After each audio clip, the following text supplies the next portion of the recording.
Magandang araw mga ka-individual. Sa video na ito, ating pong babalikan ang mga kwento, buhay at gawa tungkol kay Dr. Jose Rizal. Kilalanin muna natin kung sino si Dr. Jose Rizal. Si Dr. Jose Rizal ay ipinanganak noong June 19, 1861 sa Calamba, Laguna.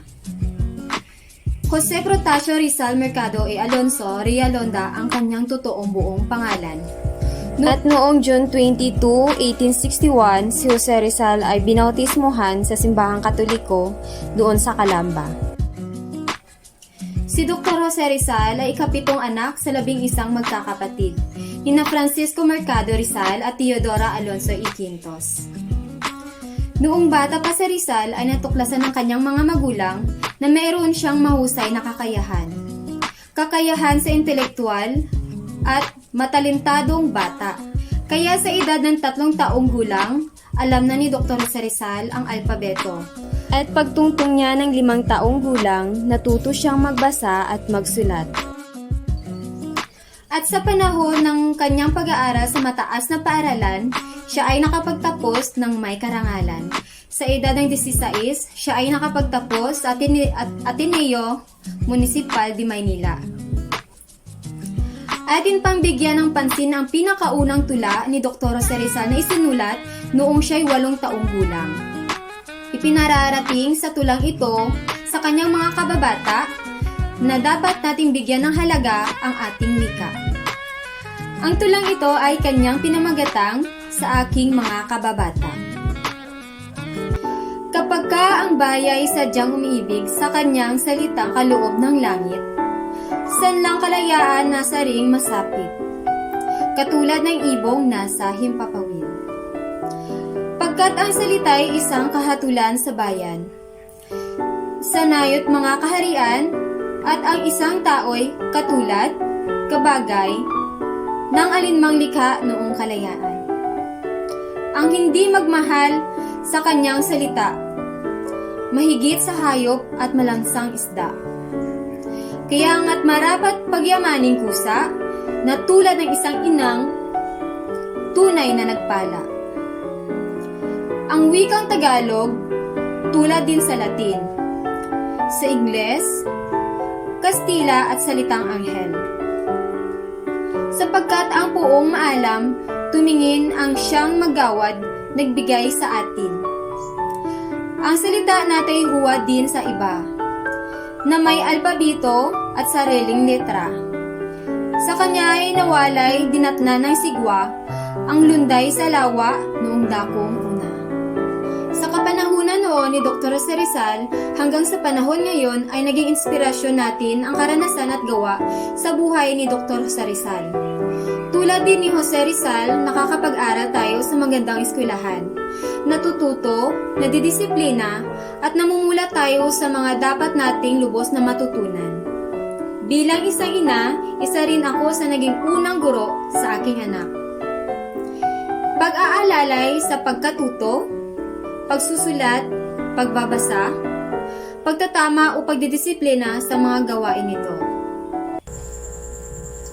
Ating pambigyan ng pansin ang nais ipahatid ni Dr. Jose Rizal sa kanyang isinulat na El Felivoz Teresmo.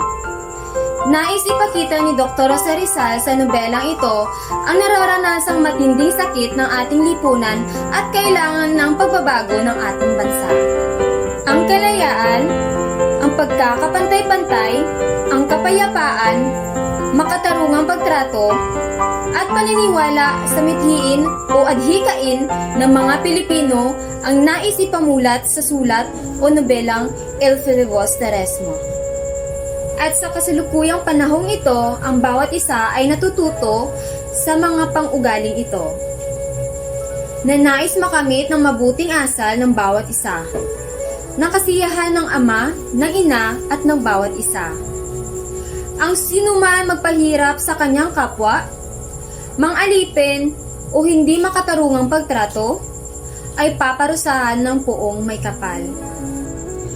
Ating pangsuriin at saliksikin ang nais ipaabot ni Dr. Jose Rizal sa kanyang isinulat na nobelang Noli Me Tangere.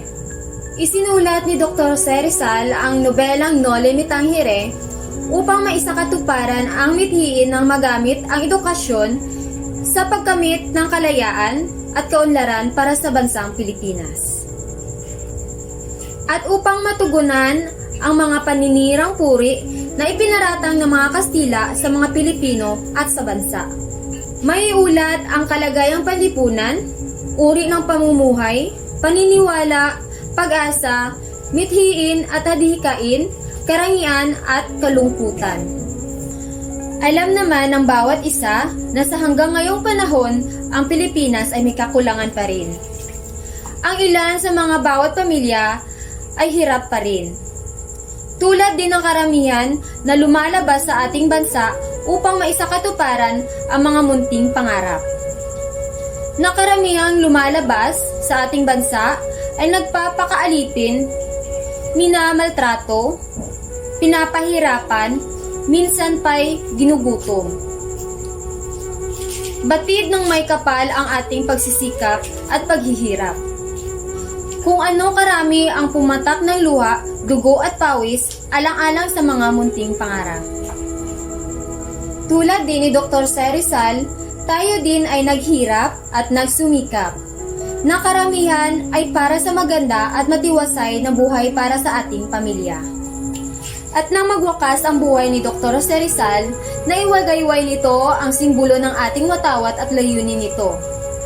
Ang kapayapaan, katotohanan at hustisya, ang pagiging makabayan at kahalagahan, at ang kalayaan, pagkakapantay-pantay at kapatiran.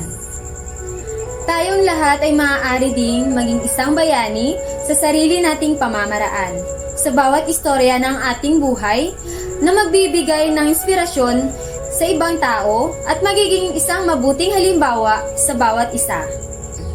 Tulad din ni Dr. Jose Rizal na nagbigay inspirasyon sa puso ng bawat Pilipino ang kahalagahan ng edukasyon, kalayaan at ang pagkakapantay-pantay. Mahalaga ang isa puso natin at isa buhay natin ang mga mabuting matutunan natin sa ating buhay. At ako po'y lubos na nasisiyahan kung meron po kayong natutunan sa video na ito. Magandang araw ulit mga ka-individual.